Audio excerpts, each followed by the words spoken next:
afternoon, everyone, and welcome. Hi. I would like to thank you all for joining us today for our Conversations with Cal featuring Ryan Welsh and the Making of Mealworms, building interdepartmental collaborations centered on student experience. My name is Monica Schellberg. I am the Alumni and Events Coordinator for the College of Arts and Letters, and I will be moderating today's discussion. Before we begin, for those of you who are new to Zoom, I would like to direct you to the Q&A button at the bottom of your screen.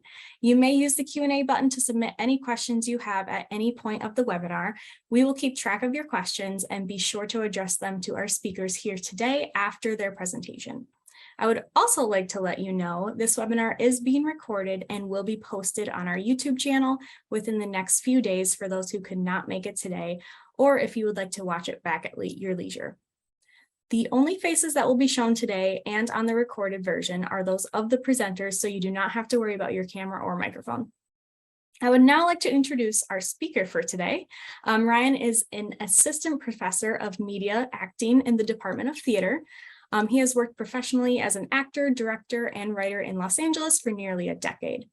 Today, he will be speaking with a couple of his students on the making of his newest film, Mealworms, which is a collaboration between the MSU Department of Theater and Journalism Department. So without further ado, here is Ryan.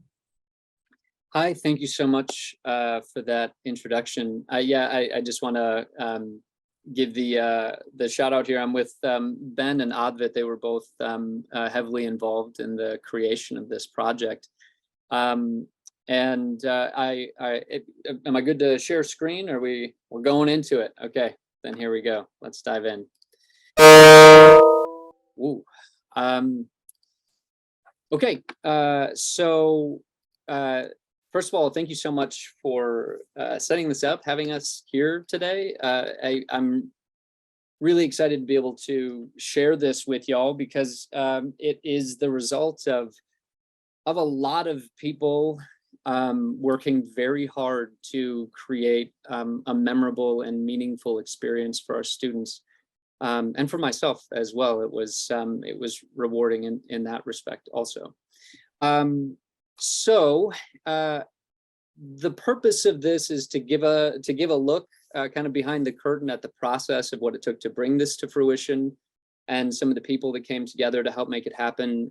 So we're going to start all the way at the beginning of this process, which starts with when I got hired in 2018. One thing that I discovered as I was being hired was that it was something that sets MSU's Department of Theater apart from many of our peer institutions. And it's the emphasis not only on preparing actors for work on stage, but for the challenging environment of film and media production. And when I was hired into the department, I was charged with the task of developing an immersive film production similar in nature to the live shows that we produce as a part of our season on stage. So the purpose of those stage shows, of course, is in part anyway, to give our students the opportunity to take what they've been learning in the classroom and in the studio and apply it to a real world model. And great efforts are made to provide that experience in a way that adheres to professional standards and practices so that they're better prepared in their fields when they graduate. This is done primarily through meaningful mentorship of the students involved who work directly with faculty and guest artists. And this is an important feature for what will become a part of Mealworms or this project. So we'll circle back to that, just put a little pin in it. And being that at this university, we offer far more on-camera acting in our curriculum than most institutions, it was really important that our students in the Department of Theater have a chance to apply what they've been exploring in all those classes to a more immersive project. And with so many students pursuing film across campus, there was an opportunity to sort of bring a lot of these passions and talents together. And that brings us to when I met my colleague across campus, Brian Cush. So Brian, aside from being an incredibly talented artist and technician in and of himself, he is such an asset to this university, and he knows so much about how to bring things together, particularly on the production side. And we began our process of collaboration by discussing actually the sort of the failed previous attempts at similar ideas. And what we identified were some things like inconsistent mentorship in previous iterations of this, trying to shoot films over weekends, over an entire semester, which started to become pretty untenable for students and faculty alike. Ben or Advit, for that matter, I don't know if either of you have participated in some of the various projects that shoot for that long on weekends, but it becomes very challenging. We also identified that there were some problems with budgets that would spiral out of control, as many film budgets do. They're very expensive to make, so it takes a very careful eye to make sure that those things are coming together. And an emphasis in previous iterations on quantity over quality. So those all felt like things that we could address pretty immediately with something new. And while I brought, years of writing and producing and directing film, on my side, Brian brought his lifetime of experience in media production and that in-depth knowledge of the facilities and equipment and the people who could kind of help bring this about. And that is what brought up this idea, this media production immersion, which is still kind of a working title, if I'm being honest, but that's what it is for right now. And we sought to create an experience that closely modeled that professional film shoot. So for those of you that don't know, that means a number of things that we'll get into when we talk about the shoot, but filming on weekends over many months is not a close model to that.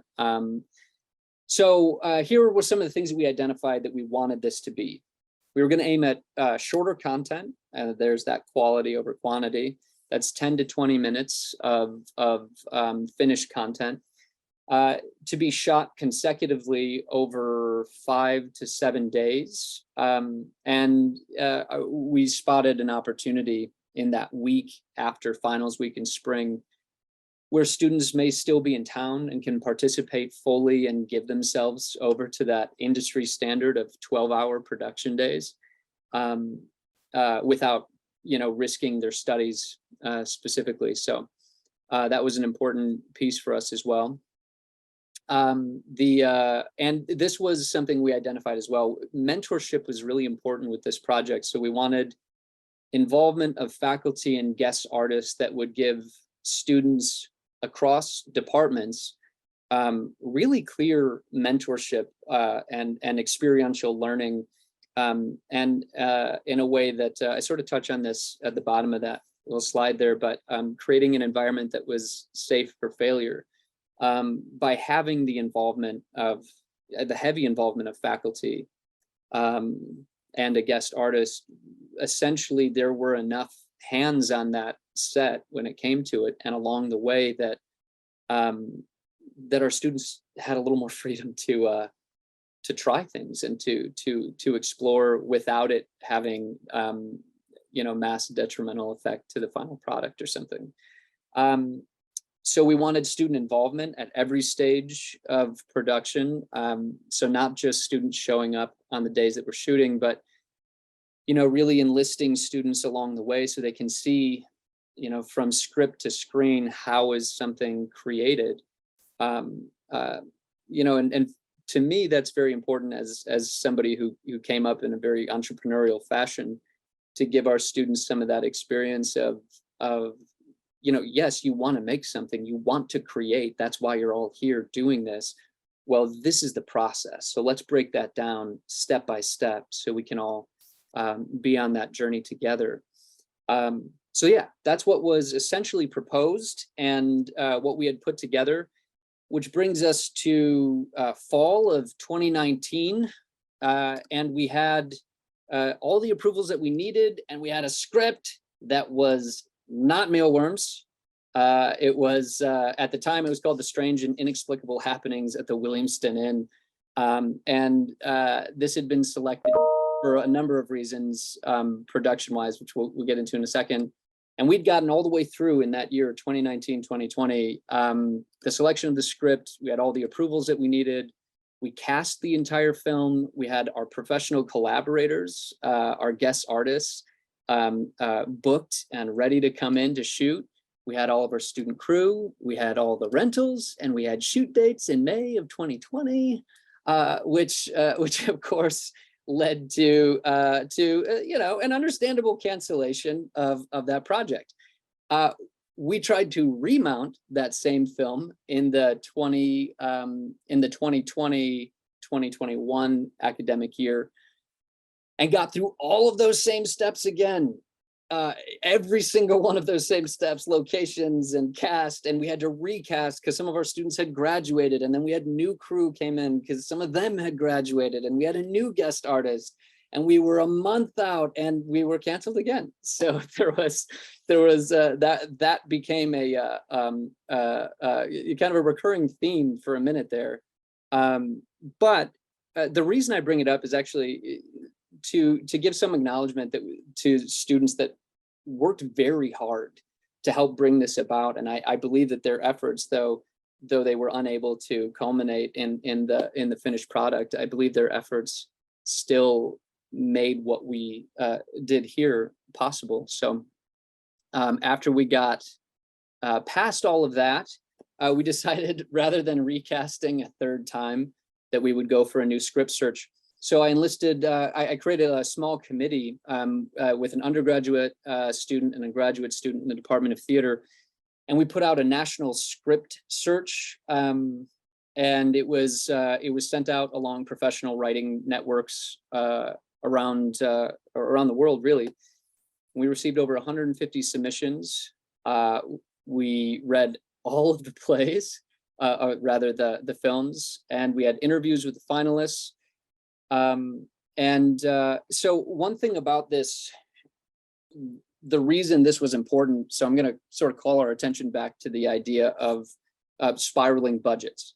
So the way that we identified to stop a budget from spiraling is to be very specific about what is in the script and what we can shoot and what's achievable. And thankfully, because of my experience in production and in producing in particular, that there are many things that I can clock along a script that I go, oh, okay, that's a really great car chase, and I know that's going to cost $50,000, and that's not the appropriate script for us.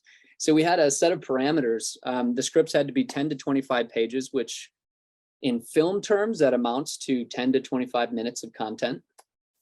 They had to have 6 to 8 quality speaking roles, with several other smaller speaking roles. And in a short film, that's actually very difficult to achieve. There is no want for short films that have 2 really dynamic characters. There are tons of amazing films like that, but we kind of had to find something that created more involvement. So that was an important piece for us. The scripts that had to have few and accessible locations. So that really just means when we look around the city of East Lansing and Lansing and the surrounding area, we have to be able to access whatever locations the story calls for. They can't have heavy special effects or visual effects because we don't have control of those elements, and no major car things or stunts. Those were all the parameters that were set around it, and that meant that our final scripts, incidentally, they were all very funny scripts that we had landed on. The finals were, but we ultimately went with Mealworms. It was written by Robert Herzog. He's a Chicago-based screenwriter and educator. The logline for his script, I'll just shoot this out there real quick. It's when Dawn accidentally eats her roommate's project during an unfortunate sleep-eating incident, she must venture into the night in search of mealworms before the 9 a.m. final. With time running out and bizarre night owl locals at every turn, she'll have to ask herself just how far she's willing to go for a few worms. So it's the film is admittedly as bizarre as that log line makes it sound, but hopefully in a way that when it's all said and done ends up being cohesive and a fun piece for everybody to engage in. So the work that we did with Robert was there was a development period that the committee of that had been looking through scripts were involved with. And that development period was really aimed at creating a dialogue with this writer and giving notes on the script. You know, like, hey, you have this scene right here. Can we adjust it to take place at this location instead? What does that do? Is that possible? And so we got to engage even in the development process in a really meaningful way with the writer. So I was glad that kind of came about. So next, kind of into the picture, Brian introduced me anyway to Meredith. She's the Senior Director of Development in Communication Arts and Sciences, and does a lot of alumni coordination, things like that. And in keeping with our desire to have this film, have this project, have heavy mentorship, she brought up the idea of bringing in one of our being MSU's all-star alumni, and introduced us and basically enlisted Brian Murray. He's an incredible talent. Yes, he's won Emmys. He's been in the industry for a very long time and works at a very high level. And I think part of what makes him special is that he is not only his talent in his field, but that he is so incredibly invested in giving back, and was willing to come on for admittedly peanuts to help us bring this about, and to be the mentor that we needed on that tech side for our students in CAS who were learning, who wanted to learn, you know, under the camera department in that area. So he came on board and brought a lot of fun little bells and whistles along with him. And during this time, while we're setting up all these professional collaborators and Brian and I are working, I'm also working to enlist the help of a student production team. And this is where Advit comes in. Advit, I'll pass it to you in just a moment. The pre-production process started in January of 2022, and they had come on each kind of in their own place. And we had standing weekly meetings that walked them and us through every stage of pre-production, everything from breaking down a script for production to building a working budget to how to schedule a shoot for time and cost efficiency. And with Advit and Sebastian, the primary focus was in the mentorship of around producing, specifically how to go from script to screen. So I'm going to pass it to Advit real quick so he can talk a bit about his experience in that, and then I'll jump back in. Right on. So I apologize if you feel like a lot of wind coming in. I'm sitting outside, so it's, I don't know, it's just decided somehow to be super windy. But can you hear me okay for the most part? Yeah? Okay. All right. That's good. Hope it doesn't rain soon. So no, coming back to this, the production process was really interesting in a way that, so I had never like produced a movie before. But when Ryan approached with the opportunity, I was like, sure, let's give it a try. So going back to a lot of those meetings, what we did was we basically narrowed down like what are the things we need, and like how long the shoots are going to be, and like how are we going to structure those shoots, you know. So if it's going to be like a day shoot or like a night shoot. I think the most important job that I had was to make sure that everyone was fed appropriately and everyone was getting food, and they're getting good food, and just making sure that people were happy on set and nothing untoward is happening. So a lot of those things kind of really came together. I think the biggest help that we had was those weekly meetings, because when we actually translated that to the set, it was not as if like, oh, wait, what do I do next? Because like we exactly knew how the schedule is going to look and like how we're going to go like proceed next. So yeah, that was one of the things that really I took back with me, that if you have a good schedule and if you work things out before, you won't have to struggle on set. Because struggling on set always has its own troubles. You know, it's like you have a schedule to keep, and like if you keep delaying things, like one thing gets delayed, then the other thing gets delayed, and it's a whole mess. So yeah, that was something that I really resonated with and definitely took back with me. Have a good schedule, and the set time will then be much smoother, if that makes sense. Yeah. Yeah, the thing that I do want to give, he's underselling himself. Although once we showed up on set, he was doing what a producer does in part, which is coordinating breaks and meals for the set. In that entire pre-production process, Advit was also doing location scouting and setting up meetings with potential locations. And was instrumental in helping us sort of figure out where we were going in that. Each meeting would end with a list of tasks. So here's where we are, here's what needs to happen before we meet next, and who wants to take on that task. So the idea for me as their mentor was to go, this is what the film needs, this is what we look at, this is how you're going to have to do the next step. Now go forth and do the next step, and let's come back and see how it went. Knowing that there were many steps that I would end up doing myself as well, or just to sort of back over them. But that was a part of that mentorship process leading through it. And for Alex, who you see pictured here on the right-hand side, he was a second unit director. And for those who may not be familiar with that concept, films often have what's called a second unit. It is exactly what it sounds like. It's a team that goes out to grab things. They're usually like B-roll footage or establishing shots of the buildings or the locations that you're shooting in, or really anything that doesn't involve seeing the actors clearly. And what this gave us was an opportunity to, for all those that participated in second unit, that they had the whole first portion of our production when we got to it to shadow and train under each department head in their respective departments. And then toward the end of the week was their second unit day, where we were still shooting with first unit.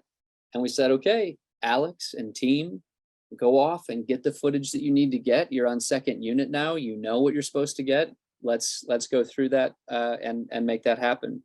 And so Alex got to work with me on more of the directing side. So how to prepare for a shoot as a director, which looks very different than any of the other pieces. That included mood boards and shot lists and visual reference points for the second unit team for what they'd be doing. He graduated, so he's not a part of this little chat, but he did a great job. So we cast the film. This is here's a little spread of our beautiful cast. The film was cast during the audition process for the theater production, for the theater shows. They auditioned with material from the script and sent in tapes for review. Callbacks were held the same way. And then once they were cast, we really didn't interact much until the end of spring semester, when we had like 1 or 2 rehearsals. And the rehearsals, which are kind of a rarity for film productions, the rehearsals for us, or for our interaction, was really to give them a chance to feel the rhythm of the piece without the pressure of an entire crew, drifting around them for that.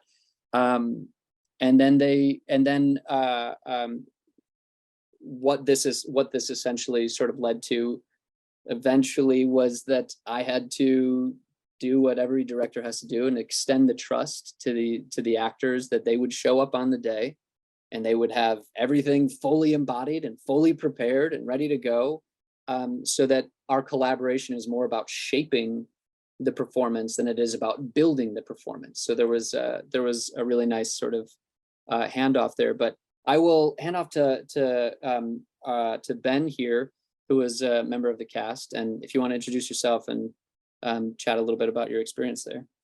So yeah, hi. As Ryan said, my name is Ben Barber. You can see me right up there. I played Pace in the film, so if you have a chance to watch it, and you'll see me, but I won't look like that. I'll look a lot different. That's all due to Ryan and the production team. Um, I want to say that it's been a really great experience to be a part of Mealworms, especially from an actor's standpoint, because I've been taking classes with Ryan for, gosh, almost 3 years now, and we did everything that he said would happen in a real production environment. We sent in our self tapes. We got callbacks and had to read with somebody right off camera and send those in, make choices, making sure everyone is on the same page pretty much. And then we heard back about it, and like Ryan said, didn't hear back for a few months as he was working and we all got finished with the semester. Then we come to shoot day, and it was such a blast to have both Professor Ryan Welsh and Director Ryan Welsh intermittently throughout the entire process. So he'd be standing behind the camera, helping give people notes, and then at the same time he'd turn around and be like, "That was great. Let's do this way. Let's try it this way." And it was just a really good experience overall that I felt like it was a really good first step for me and a bunch of my fellow peers that you see up here into this world of media acting.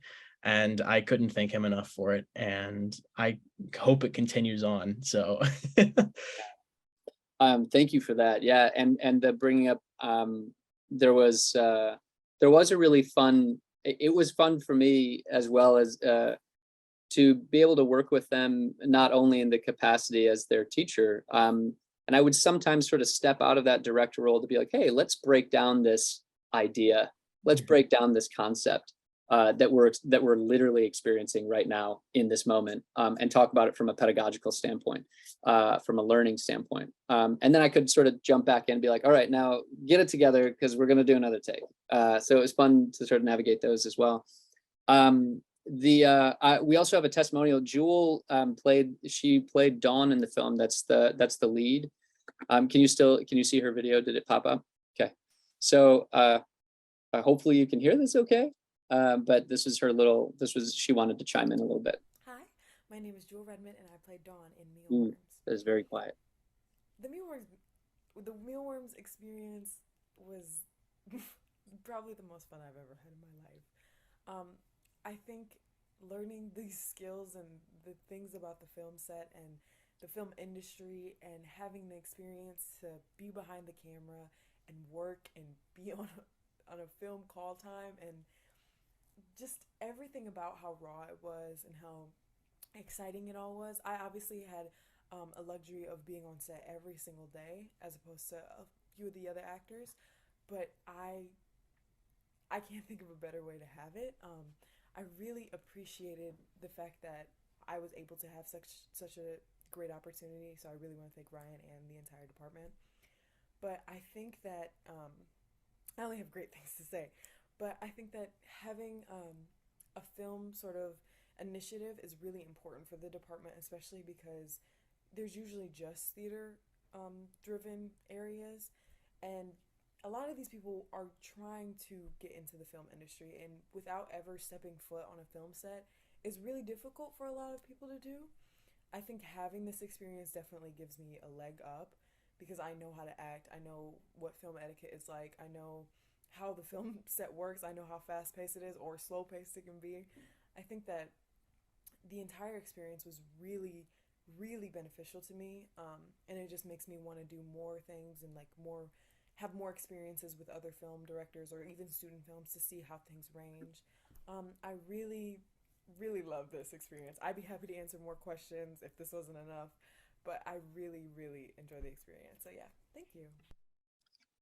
So so one of the things about Jewel, she was there for every day.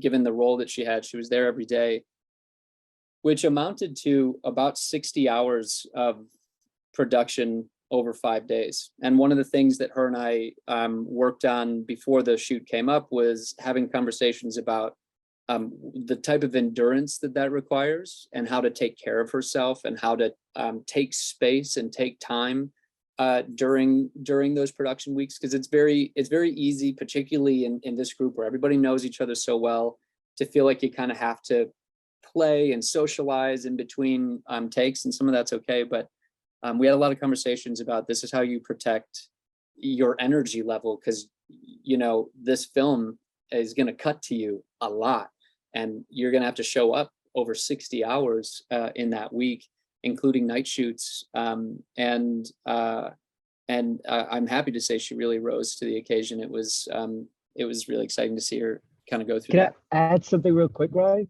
Yeah.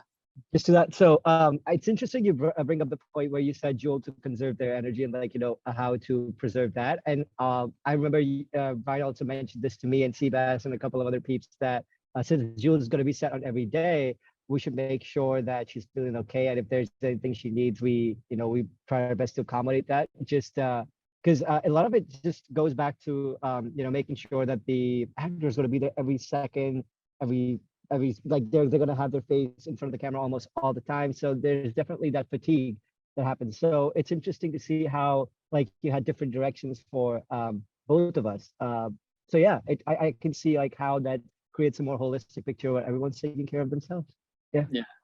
Yeah. Thanks for bringing that up. Yeah, I did give them some direction to keep an eye out and offer water and snacks if it didn't look like she was doing those like simple self-care activities, but which are easy things to forget when you're on day 4, hour 10 or something. So I brought that team together. Brian Cush brought so many students from the journalism side.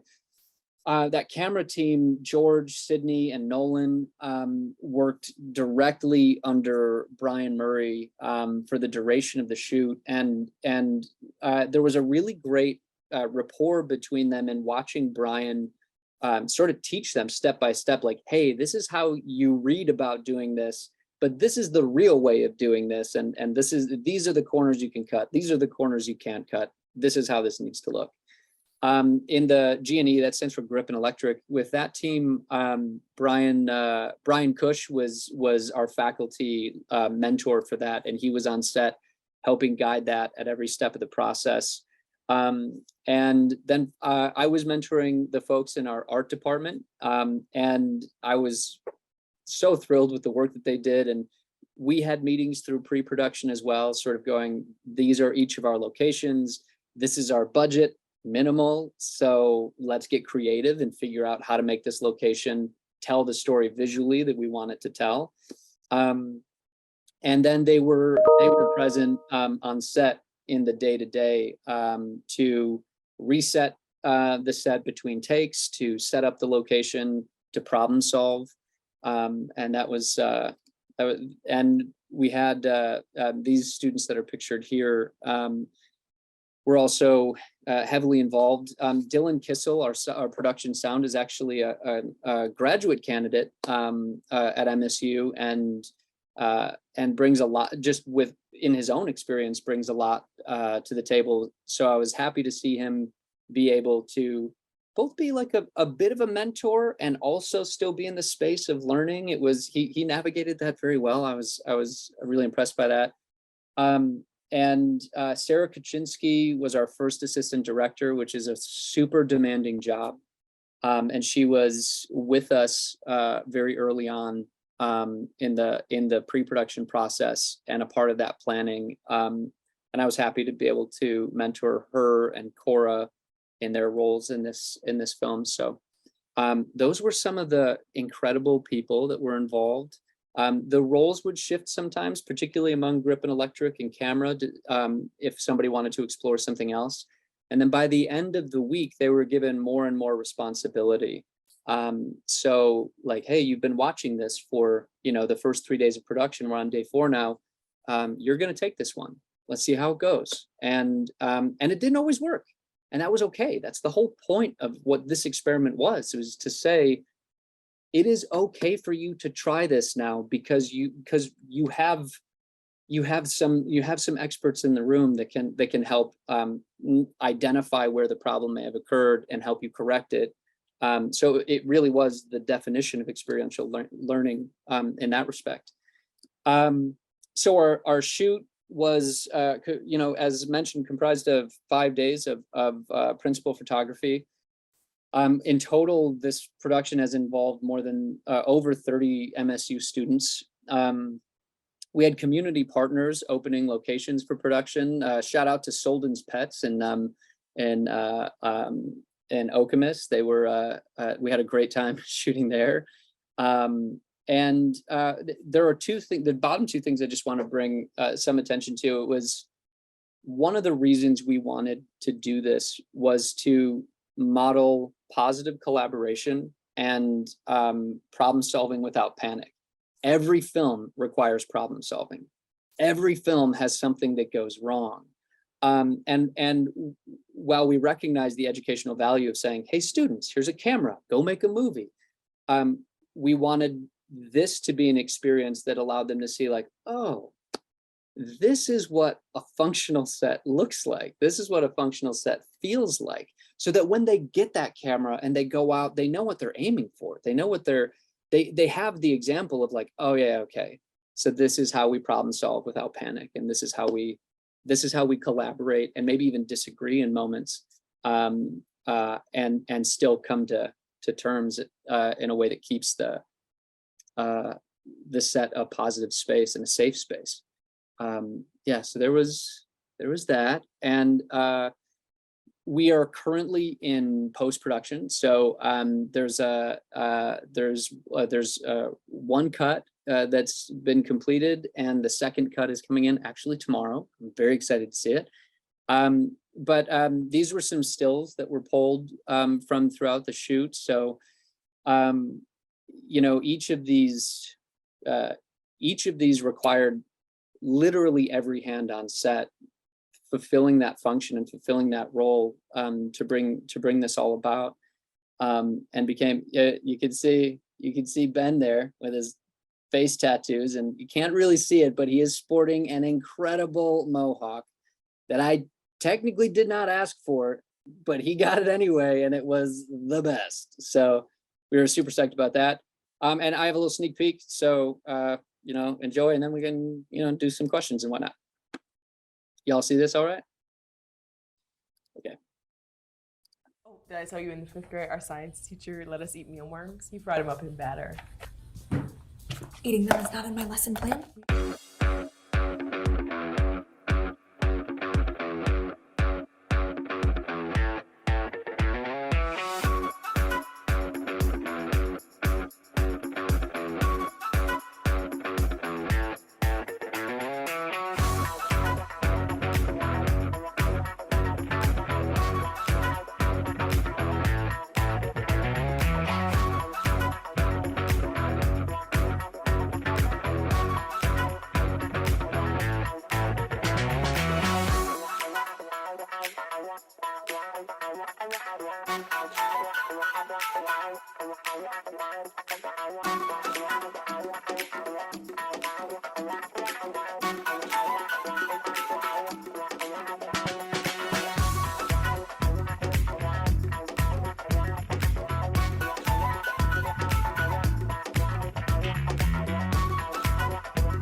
Want to say you're a really good roommate.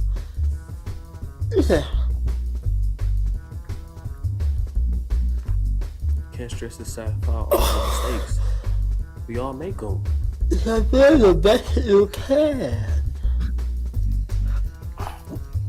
Let's poke a hole through his nasty ass tongue.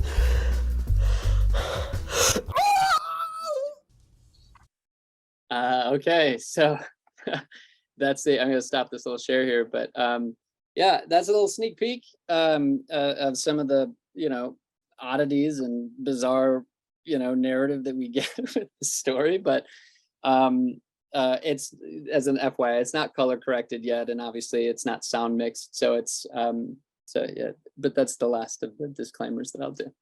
So. Well, thank you so much. That was awesome. I loved learning about all of that. And thank you also to your students for joining you as well. It was really cool to hear from them. So we have a couple questions. I'll start with Patrick asked, several departments in the college have changed their names recently to better reflect what they do. Any thoughts on the name Department of Theater, given the directions you and others are following to better attract students interested in those directions? Yeah, that's a great question. So the first step that we took in that direction was focused in the acting major, the Bachelor of Fine Arts. So the BFA changed from the BFA in acting to a BFA in acting for stage, screen, and new media, so that at least that major embodies a bit more of what we're doing. There was some loose talk at one point about, like, maybe being the Department of Dramatic Arts or something, but film at MSU is spread among actually like 3 different departments. It happens in all these little pockets, and they don't always talk to each other. So that's part of what this is trying to get us to go, like, hey, once a year, maybe we can all get together and play a little bit. See what happens there. For sure. There's also a little follow-up question to that of how do you let students know about the opportunities your department offers? Yeah, so that's done in partly through recruitment. So when we're talking to potential students, we're letting them know that this is something we're doing. And then because we have so many media acting courses and acting courses, I think word spreads pretty fast among the students that this happens. And I'm pretty vocal about, like, hey, this is a thing, let's do it. Let's make this happen. And in terms of student involvement on the theater side, we have the film auditions with all of the other shows. So the students audition in the fall for the shows that go up in the spring. And that's when the students will audition for the film as well. And then on the cast side of things, honestly, I lean really heavily on Brian. He teaches a number of courses, and when this comes up, he says, he goes, oh, he has an interesting metric. He's not necessarily looking for the student that he perceives as being the most talented or something, whatever that arbitrary definition means. He's looking for students that he believes will benefit the most from it. Students that will benefit from the collaboration and be positive collaborators themselves. So every student that he brought on in cast that was filling those crew positions, they were such a joy to work with, and yeah, I hope that continues. I haven't figured out how to insert myself into that process. I don't know that I need to. But yeah, Brian sort of runs that side of it. Perfect. Well, thank you. Another question. During the production of the film, did you and the team nix certain venues in favor of others, or were the original site decisions satisfactory? Yeah, we did have one thing. So there was a scene that originally took place in the dorms. And it turned out to be very difficult to try to coordinate within MSU to use a dormant dorm. And so we had been operating with the understanding that we would be shooting there for our first 2 days, and found out about a week before we were supposed to start that permission had been revoked, and so we were in a mad dash scramble there for a minute trying to find a new one. But one of the things that I have noticed is that the community around MSU, they love it. When I went to Solden's, I'm used to asking permission to shoot in Los Angeles, which is very dubious. Nobody wants you to shoot in their location in LA, and if they will allow it, it costs just so much. So every time I would go in to ask if we could shoot somewhere. I was basically already groveling. But they were all so like, oh my God, what a great thing. We're so, yeah, absolutely. You need us to bring you shirts? Do you want this? Yeah, okay. Yeah, okay. Do you want us to be there? Okay, yeah, that's a good idea. So yeah. Otherwise, most of the places that we found, I was happy with where we landed across the board. But that's some of that like problem solving from a place of calm instead of panic, that you can recognize the problem, but when we were able to sort of slow down the panic process and go, okay, what's this? For me, it always comes back to story. What's the story that we're trying to tell? I'd reflect that to the students. What's the story, the visual story of the location? And is there another location that can tell that story for us? So we ended essentially the characters Dawn and her roommate, instead of being probably, I guess they would, being in the dorms would place them at like first or second year, but we put them in an apartment, so it just aged them up a little bit, which I was fine with. Yeah. Awesome. Well, yeah, I can imagine that it would be a little bit easier here to get some businesses and other venues to cooperate than in LA. Yeah, But thank you. Another question. So does Mealworms fall into a specific genre? Horror, anything like that? Yeah, I would say it's definitely comedy, and it falls into, there was a subcategory. One of the polls that I bring up, there's this film that came out in the 90s called Go, which is very fast paced, and it's this like, this kind of bizarre nighttime adventure following very odd characters. And so when I was looking at sort of the visual take on this film, I wanted it to be high energy, and I kept coming back to this idea of like a fever dream. Jewel wakes up after having like not just sleepwalking, but sleep eating and consuming her roommate's project. And then the rest of the film is just this, everybody she meets in the film is off their rocker, everybody. And it's the middle of the night. So we wanted the film to kind of, to follow that as well, and to feel some of that, to infuse it with some of that humor. I think, it's still in post, but I think we'll get there. I'm really happy with how the cut's developing. So yeah, comedy, maybe dark comedy, maybe, I don't know. Well, it definitely looks interesting with Ben getting his tongue pierced. Yeah. Little tongue pierce action. Yeah. For sure. Well, I would love to ask your students, actually, each of you, what was your favorite part of filming? If you had a personal favorite.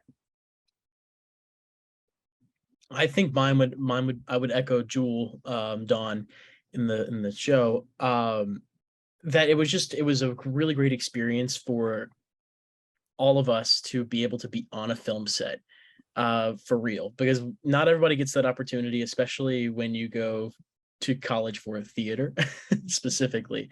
And in the real world, you're not just going to be acting on stage. You're going to be doing commercials. You're going to be doing voiceover. There's so much. And I think this is just another tool in my belt that I can have when we continue forward in this career and this performance of a lifetime. Thank you. Just echoing off of something that Ben said, that for me, it was just along the lines of seeing actually how much work gets done to have that one frame on screen. Like I knew it was, of course, like something, it's a collaborative process, and you could get the sense of how much work is required, but when you actually do it, it's just like completely different, and like how every single thing needs to be planned and checked in with. So yeah, in terms of like shooting, I think one of my favorite shots was right in Soldens, where we used there's like a bird scene, and we used like a jib shot for that, and how we were able to, because I remember making the bird myself with another person. So we literally like handcrafted a bird, and like we used that for a diving shot, which is, I think, the coolest thing I've ever seen going from like the inception to the action. I'm super excited to see how that shot actually looks. But so yeah, I don't know, it was just so surreal to imagine like that plastic of bird or like something like, but it looks so convincing. Like I just yeah, that's really one of my favorite moments from the film, that bird shot. Fond memories. I'm glad you brought that up. That's such a silly shot. Yeah, there's a moment where a bird swoops down and eats something out of Jewel's hand, and that was almost on the chopping block because I was like, I don't have a VFX budget. I don't know how to do that. But we talked about it, and yeah, we got really creative. Yeah, we called it the bird cam. Yeah, it was really like something floating like right there and coming in. It was fun. It was hilarious, and it was like it was ingenious in terms of like how we were able to figure it out, like strapping the camera somewhere. So I think and there are like a lot of those moments like sprinkled in here and there, like we had to use our creative geniuses, and we were so lucky we had so many people with tons of experience that we didn't go into those roadblocks. So for me, I think those are some of the takeaways, just realizing how much work is actually done to get that one frame, and while you're doing it, just having fun and having an open mind. Another thing I'd just like to point out, which was really cool about all the instructors, was that they were really, really open to come to them with any questions or if we had any feedback. Like that was really helpful, because I'm assuming that's not the typical vibe of a set. Like you should know what you're supposed to be doing, but I guess it just also depends on what set you're working. So yeah, I guess but I was really grateful for that. Yeah.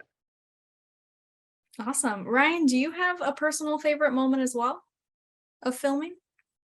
Yeah, I think actually the Solden's pet day was probably my favorite, because it's the action of that scene is so bizarre. A guy gets hit in the head by a bag of birdseed. Like, I mean, it's like just like all the funny, goofy things that we got put together. And I have the editor sent me a super cut of like all the takes of this guy just getting like whacked in the head by this. Oh my gosh. So we had it was okay. We packed it full of plastic, and it was quite light, but yeah, it was that whole day was very fun, and really fun in terms of creative as a filmmaker.